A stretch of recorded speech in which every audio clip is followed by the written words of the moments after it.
நண்பர்களை நீங்கள் பார்த்து கொண்டு இருப்பது உங்கள் கௌசிகா ரிவ்யூ. சரி வாங்க வீடியோக்குள்ள போய் என்ன நடக்க போகுது அப்படின்னு சொல்லிட்டு பார்த்தீங்கன்னா, நம்ம ரஞ்சனமும் ராஜேஸ்வரியும் சேர்ந்து கரெக்டாக அங்கே இந்த பூஜையை சீரும் சிறப்பமாக நடக்க விடாமல் கேவலமாக நடக்க விடணும் அப்படின்னு சொல்லிட்டு பிளான் பண்ணியிருந்தாங்க. அந்த பிளானிங்கை எப்படியோ ஒரு வழியாக நம்ம வெண்பா கொட்டியிருக்காங்க. அவங்க வந்து ஃபோன் மூலிமா வீடியோ எடுத்துருக்காங்க. கேஷுவலாக கரெக்டாக அம்மா என்னென்ன பண்ணுறாங்கன்னு சொல்லிட்டு வீடியோ எடுக்கும் போது அவங்க பண்ணுறதையும் வீடியோ எடுத்துறாங்க. அந்த வீடியோவில் வந்து நம்ம ரஞ்சனில் இருக்காங்களோ அவங்க வந்து ஃபேன் வழியாக காட்டு கிளப்புற மாதிரி ஒரு மூக்குப்படி அந்த மாதிரி சம்திங் ஏதோ ஒன்று தான் அனுப்புகிறாங்க. அதை பார்த்து தான் அப்படியே சும்மா எல்லாரும் ஒரு பக்கம் காட்லன்றாங்க. நம்ம வெண்பாவும் ஒரு பக்கம் காட் தாங்க முடியாமல் அப்படியே துடிக்கிறவங்க ஒரு பக்கம் என்ன பண்ணுறது ஏது பண்ணுறது சொல்லிட்டு தெரியாமல் ஒரு பக்கம் குழப்பமாக தான் போயின்னு இருக்குது. அதே சமயத்தில் மல்லி எழுந்துருவாங்களா எழுந்துட மாட்டாங்களான்னு சொல்லிட்டு பார்த்தா மல்லி எழுந்துடாமல் லாஸ்ட் வரையும் அங்கேயே ஒரே தாள் இருக்காங்க. சரி இப்படியெல்லாம் ஒரு பக்கம் நடந்துன்னு இருக்குது. அதே சமயத்தில் மறுபக்கம் விஜய் அங்கே வராரு.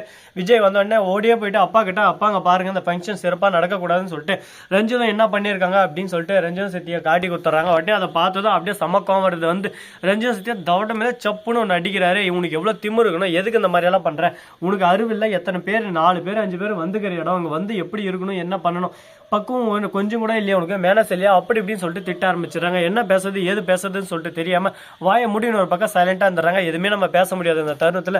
நம்ம எது பேசினா தான் தப்பாக தான் முடியும், அதனால எதுவுமே பேச தேவையில்ல அப்படின்னு சொல்லிட்டு ரஞ்சித் சைலண்டாக இருக்காங்க. ரஞ்சித் நீ பண்ண தப்பு தான், அதனால தப்பாக தானே முடியும் அப்படின்னு சொல்லிட்டு நாமளே ஒரு பக்கம் சொல்லலாம். அதே சமயத்தில் மறுபக்கம் நம்ம மல்லி சீரும் சிறப்பமாக பூஜையை முடிச்சுட்டு அந்த பொட்டை இட்டு வந்து நம்ம விஜய்க்கு வச்சுடுறாரு. தாலி பிரிச்சு கேட்குறோமோ விஜய் எப்படியோ வந்துடுறாரு. விஜய் போய் கம்பெனியில் உட்காந்து ரொம்ப நேரம் யோசிச்சு பார்க்குறாரு. ஐயோ என்னடா ரொம்பவே கஷ்டப்படுற மாதிரி பேசிட்டோம்லே, அவன் மனசு ரொம்ப கஷ்டப்பட்டு இருக்குமே, நாம ஏன் அந்த மாதிரி எல்லாம் பேசணும், நம்மளுக்கு அறிவுன்றதே இல்லையா அப்படின்னு சொல்லிட்டு ஒரு பக்கம் யோசிக்க ஆரம்பிக்கிறாரு. நம்ம தலையை எப்பயாவது இதை யோசிச்சாரு வேற லெவலுங்க. யோசிச்சுட்டு என்ன பண்ணுறாரு அப்படின்னு சொல்லிட்டு பார்த்தீங்கன்னா, நம்மளை நம்பி வந்தவன் 4 பேர் வந்து போகிற இடம் அசிங்கமாக இருக்கும், நம்ம போகலான்னு சொல்லிட்டு சீக்கிரம் கம்பெனியில் இருக்கிற வேலையெல்லாம் முடிச்சுட்டு அவங்க போயிடுறாரு. போய் பார்க்கும்போது தான் இந்த மாதிரி அசம்பாவிதம் நடந்துட்டு இருக்கு. உடனே தாலி பிரித்து சிறப்பாக கோத்துறாங்க. அதுக்கப்புறம் நம்ம விஜய் ரொம்பவே சந்தோஷத்தில் தான் இருக்காரு. ஏன்னு சொல்லிட்டு பார்த்தீங்கன்னா, நம்ம மல்லி எந்த அளவுக்கு ஒரு பக்கம் விஜய் மேலே காதல் வச்சிருந்தா இந்த அளவுக்கு ஒரு பக்கம் பொறுமையாக பொறுத்து பூமி ஆழ்வார்னு சொல்லிட்டு சும்மா சொல்லுவாங்க. அந்த மாதிரி பொறுமையாக இருந்து நம்ம விஜயோட உயிரை காப்பாற்றுற மாதிரி நினச்சிக்கிட்டு இதை பண்ணியிருக்காங்க. இந்த மாதிரி ஒரு பக்கம் யாருக்கு வரும் சொல்லுங்க பார்க்கலாம்.